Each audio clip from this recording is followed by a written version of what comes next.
Alright guys, ayan, welcome back po muli sa ating iceberg fishing. So, muli tayong bumalik dito sa lumang spot natin guys. At susubukan natin, baka may laman na itong area na to. So, ang oras natin ngayon ay mag-alas 6 pa lang po. So, nasa mga alas 5:40 pa siguro ng umaga ngayon. Hindi pa masyadong mataas yung araw. So, eto, dito tayo sa malapit sa amin. Ayan yung isla namin guys. Ayun, sa likod ng barko. So dito tayo magdadive. Susubukan natin dito sa may bahuran na to. Try natin kung may laman na ba, dahil nakailang beses na rin akong bumalik-balik dito, wala talagang laman. So sa ngayon subukan natin at baka meron na. So tara. At wala na tayong oras pa, kaya mag-dive na tayo. Let's go. Alright mga parechong, ayan, welcome back po muli guys sa ating munting channel. So sa araw na to ay muli na naman tayong magdadive at dito lang muna tayo guys sa malapit sa amin, since susubukan lang kasi natin kung spot na to, kung may laman pa ba or meron pa tayong mapapana sa area na to.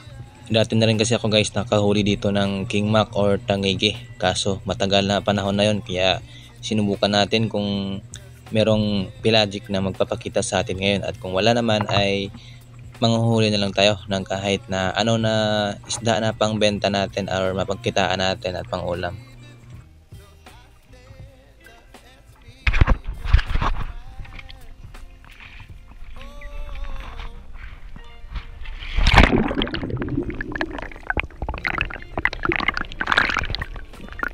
At pagbaba naman natin guys, matik na yan, naglo-load kagad na tayo ng mga rubbers natin para kung sakaling man may magpakita ay mapapana na kagad natin. At eto, rubbers loaded and ready to go na. At dito sa unang dive natin guys, sa unahan may nakita akong isang samaral. Hindi ko sana papanain kaso wala namang pelagic na nagpapakita, kaya nakatarget lock na tayo dito sa isang samaral na to. At eto, hintayin natin na lumapit yung isda guys, saka natin i-pull yung trigger.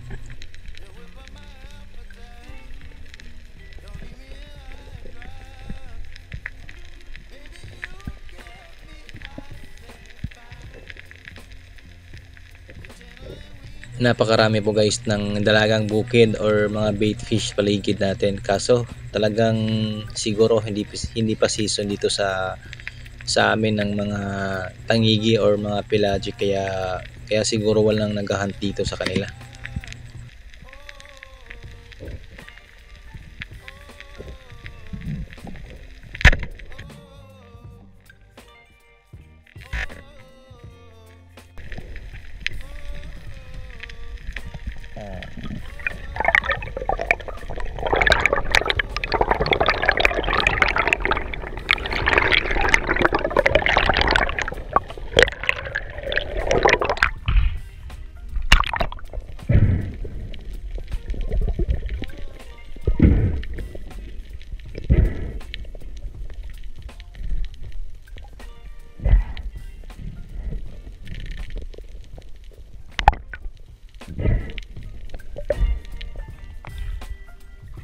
Isda guys, ng samaral.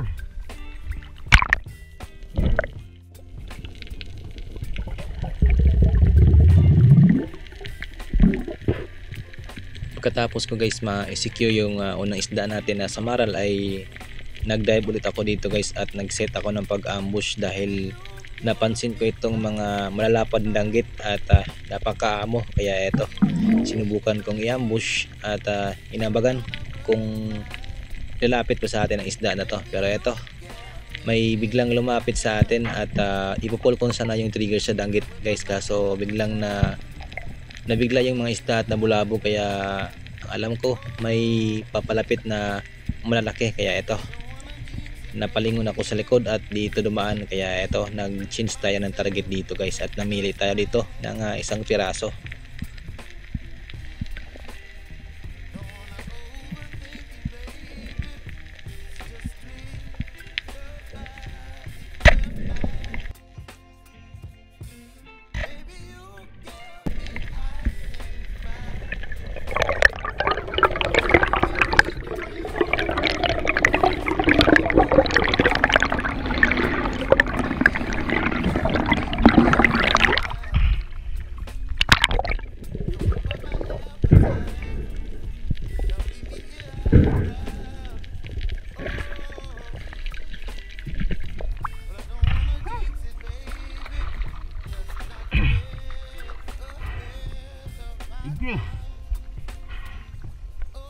brother.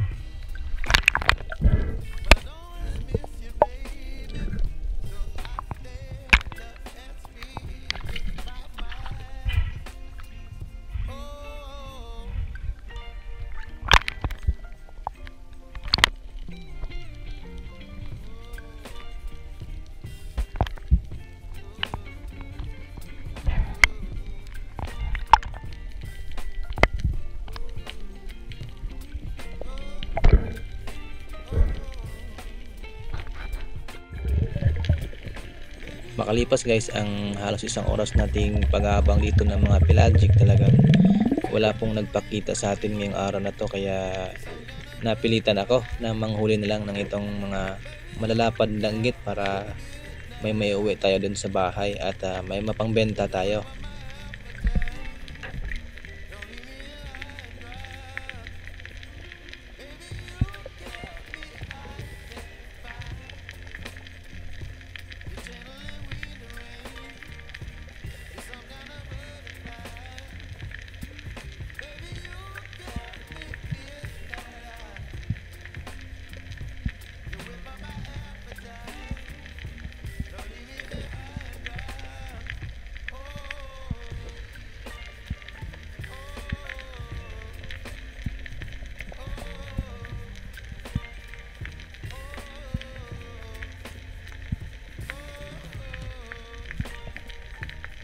Matagal-tagal na rin tayo guys sa ilalim at wala talagang pelagic na nagpapakita, at buti na lang may danggit na malapa dito lang sa harapan natin at maamo naman, kaya eto yung naging target natin ngayon.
At dito naman guys sa dive na to, buti na lang may nagpakitang mga samaral at napakaamo guys, kaya eto agad ko itong binabaan at nagpitas tayo dito ng isang samaral, kaya eto yung naging sumunod na isda natin sa araw na to.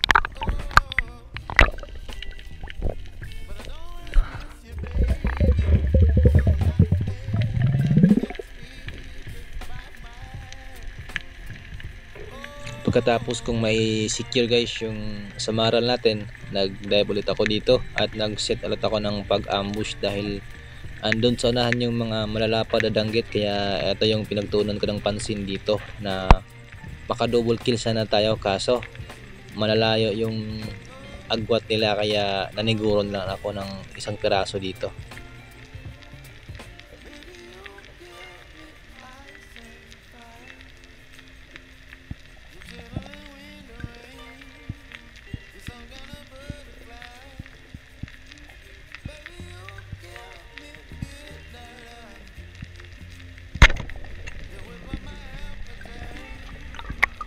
Ang ganitong sizes po ng danggit guys, ang 4 na piraso po nito ay umabot na po ng 1 kilo, kaya hindi na rin tayo nalugi sa mga danggit na nahuli natin kasi malalaki naman, maliit lang po tingnan sa camera pero sa personal po ay malalaki po itong danggit na to. Kaya goods na, sa 4 na piraso mayroon na tayong 1 kilo.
Guys, lumipat na tayo ng ibang pwesto.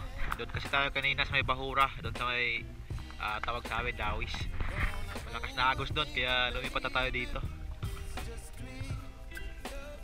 Huli na lang tayo ng mga danggit. Walang pelagic na nagahan kanina. Sayang yung oras kasi kapag hindi tayo namana. Kaya kuha na lang tayo ng kahit ano na pwede natin pagbenta. Tara, tuloy tayo dito.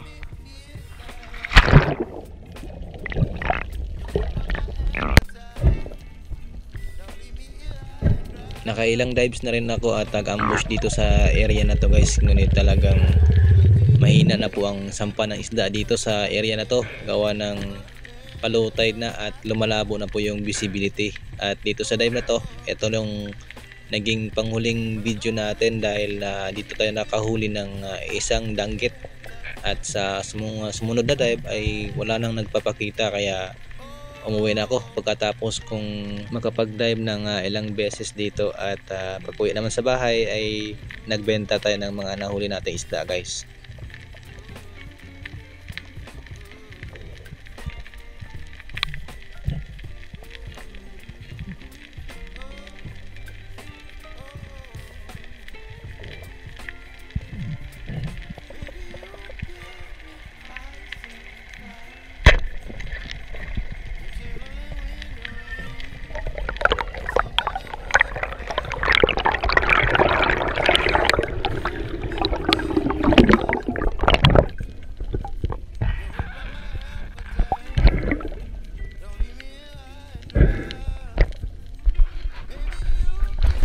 A few moments later. So, ayan yung ating mga nahuli.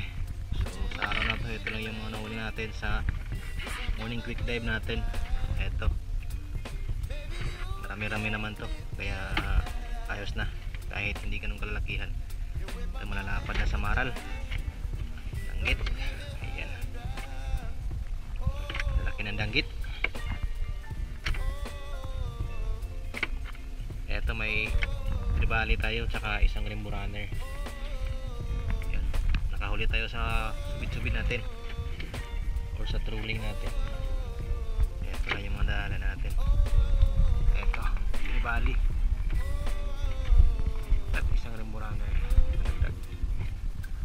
Yan, so na.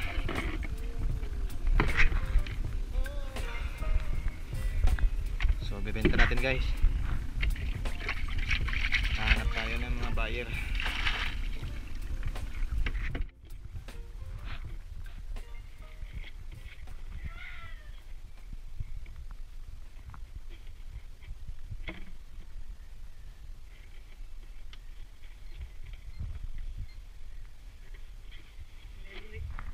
Nga daw na isda.